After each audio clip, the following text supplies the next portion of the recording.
pessoal, tudo bem com vocês? Estamos aqui mais uma vez, eu, professor Cláudio Nascimento, com vocês, turminhas do 6º ano do ensino fundamental na nossa aula de História. Hoje nós vamos falar um pouco sobre tempo, períodos e eras da história.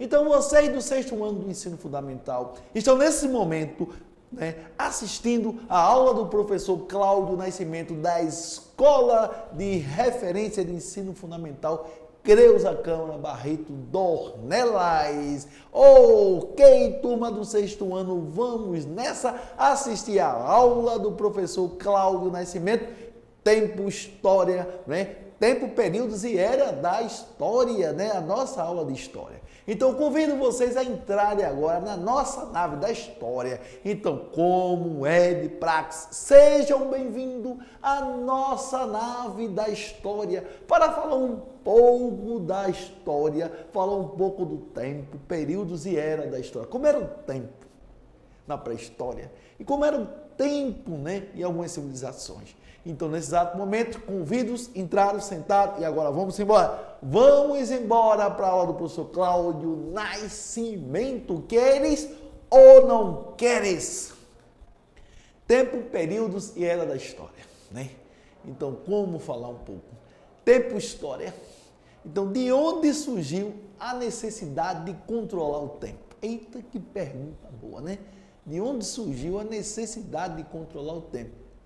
Porque a história, na realidade, ela é narrada, ela é contada. A história, ela fala dos acontecimentos, da permanência, mas ela precisa de quê? Ela precisa, na realidade, simplesmente de uma cronologia, ela precisa do tempo. Então, de onde surgiu a necessidade de controlar o tempo? Então, você que está em casa, nesse exato momento, deve estar se perguntando, por que acompanhamos sempre o relógio para controlarmos as nossas atividades cotidianas? Por quê? Precisamos do relógio, porque estamos lá no calendário marcando as datas, Por quê? Então, a cronologia, que é o estudo do tempo, que é uma das invenções fundamentais da espécie humana, E é com base nesse conjunto de conhecimento que a civilização consegue, até os dias de hoje, controlar, organizar sua vida e suas atividades. É por meio da cronologia, por meio do tempo, marco temporal, A história, na realidade, vai fazer uso, desse marco temporal para narrar os acontecimentos passado, presente, Então, vejamos, para os caçadores, no período paleolítico, então, a posição dos astros, suas periodicidades, eram usadas para saber quando a Lua mudaria. Então, a posição dos astros ajudavam os homens do Paleolítico a ter uma ideia quando a Lua mudaria de posição. Em que os períodos, as diversas estações da natureza aconteciam, E qual a sua influência no comportamento da migração dos animais, para que a caça e a pesca pudessem ser bem-sucedidas, Então, como vivia em bandos, uma caçada mal-sucedida poderia comprometer a alimentação e, consequentemente, a sua espécie, Então, observe que primeiro momento, aí nós falamos um pouco do Paleolítico. Como é que o homem do Paleolítico ele administrava o tempo? Como é que ele simplesmente usava o tempo? Como é que ele contava? Como é que ele se baseava? Então se baseava na Lua, Então, para tentar prever as estações, para tentar prever como seria a sua caça, a sua pesca, Aí vem já o período neolítico. Então, arrar a terra, semeá-la, é um período de colheita, precisava de quê? De medida de tempo. Claro, para arrar a terra, e semeá-la é necessário o quê? Período de colheitas, Ou seja, então essa colheita, na realidade, ela precisava de medidas de tempo. Medida de tempo. Precisa para que os períodos fossem favoráveis, né? Observado que cada fase da agricultura fosse completada com sucesso, garantindo que prosseguimento da espécie em um dado local. Então, já no Neolítico, né, há uma evolução na contagem do tempo em relação ao Paleolítico. Né? A espécie humana ela vai evoluindo, né? Então, na realidade, há uma mudança aí. Aí chegamos aos egípcios, né? Então, os egípcios também tinham um calendário, né? Que utilizava os ciclos da fase da Lua, mas que passou a utilizar o quê? O movimento da estrela Sírius, né? Eita, o movimento, professor Cláudio Nascimento, da estrela Sírius, que passa simplesmente próximo ao Sol a cada 365 dias. Né? Então, eles começavam a observar o movimento dessa estrela, que passava ao redor do Sol a cada 365 dias. Então, na mesma época em que a inundação anual do Nilo tem início. Né? Então, isto foi muito importante para o crescimento da civilização egípcia. Então, eles se baseavam simplesmente na estrela Sírius, né? Ou seja, que passava próximo ao Sol a cada 365 dias. E com isso, eles marcavam o período da inundação do Nilo. Então, já o historiador Heródoto, né? O historiador grego, ele afirmou: o Egito é um presente do Nilo, já que a região seria apenas um deserto, se não houvesse este rio. Né? Então, na realidade, observe como há uma mudança, né? Desculpem, uma mudança nesse sentido. E a Grécia, como era, simplesmente, a questão do tempo na Grécia. Como é que os gregos, na realidade, eles contavam o tempo.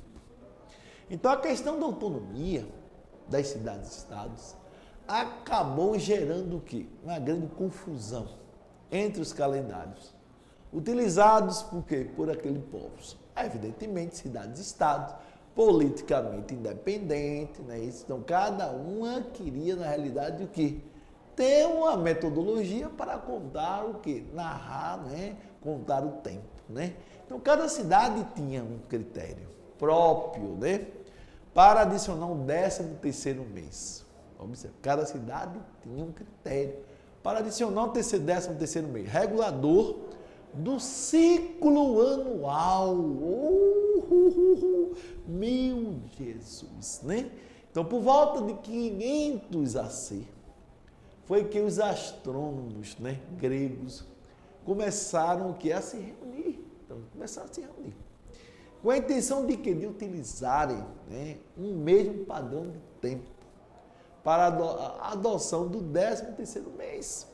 Ou seja, no século IV, o ciclo calíptico ofereceu um dos paradigmas de tempo mais preciso nessa época. Então, conforme vocês estão observando, enquanto os egípcios se baseavam na estrela Sírius, né, já os gregos, eles na realidade, por terem cidades independentes, né, havia na realidade metodologias opostas. Cada cidade tinha uma forma de contagem do tempo, né? Mas após 500 a.C., né, ou seja, os astrônomos começaram, né, a reunir, né, e utilizarem o que? O mesmo padrão de tempo para todos. Então é a partir de 500, né, antes de Cristo que começa a ser utilizado o mesmo padrão para todos, né? E os romanos, como é que ficam os romanos? Então os romanos, os primeiros a estudarem medições de tempo, que se aplicasse o que? A todo o seu extenso território. Primeiro, então no século I a.C., o imperador Júlio César, olha o nome do cara, saca? Queres ou não queres? Então Júlio César, ele requisitou o quê? Os serviços do grande astrônomo Sosígenes, para que toda a civilização romana utilizasse o mesmo calendário solar, né? Para que essa regulação, fosse feita. O ano de 46 a.C. contou com 445 dias e por tal motivo ficou sendo historicamente conhecido como o ano da confusão. Se o professor de história de vocês aí, turma do 6º ano, que está assistindo agora, o Educa PE com o professor Cláudio Nascimento, queres ou não queres, não é isso? Perguntar quando foi o ano da confusão. Aí você vai dizer 400, o ano da confusão teve 445 dias. O ano da confusão foi em 46 a.C., ok? Então, apesar do alcance desse padrão, calendário de Júlio César, né? Convencionado como calendário juliano, apresentava uma defasagem de 10 dias. Então, o calendário de Júlio César, mesmo a tendência de todos os povos, né? Ele tem uma defasagem de quantos dias? De 10 dias, em relação ao ano solar. Então, no ano de 1582, veja que coisa interessante, por tal motivo, o Papa Gregório XIII organizou uma comissão de astrônomos, matemáticos, que resolvesse esse problema de maneira definitiva. Então, ainda hoje, esse é o calendário de proporção, né? Mais exata, né? O calendário juliano, gerando uma defasagem ainda de um dia a cada 3.532 anos. Então, é muito tempo, né?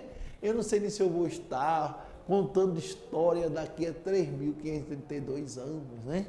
Então, a cada 3.532 anos, esse calendário mostra uma defasagem, queres ou não queres, né? Agora, o calendário maia, né? Então, como era o calendário maia? Boa pergunta, né? Povos pré-colombianos, né? Da América, como era o calendário desses povos? Então, o calendário de conta longa, olha, saímos do calendário de Juliano para o calendário de conta longa. Então, atualmente mais conhecido como calendário maia. É um entre os diversos sistemas temporais utilizados pelos maias. Ele tem início em 11 de agosto de 3114 a.C. Da mesma forma que o nosso começa no primeiro dia do primeiro mês da era cristã, o qual marca o suposto momento em que Cristo nasceu. Observe. Então, o calendário maia ele tem início em 11 de agosto de 3114 a.C., né? Ou seja, da mesma forma que o nosso começa no primeiro dia após o nascimento do Cristo, né?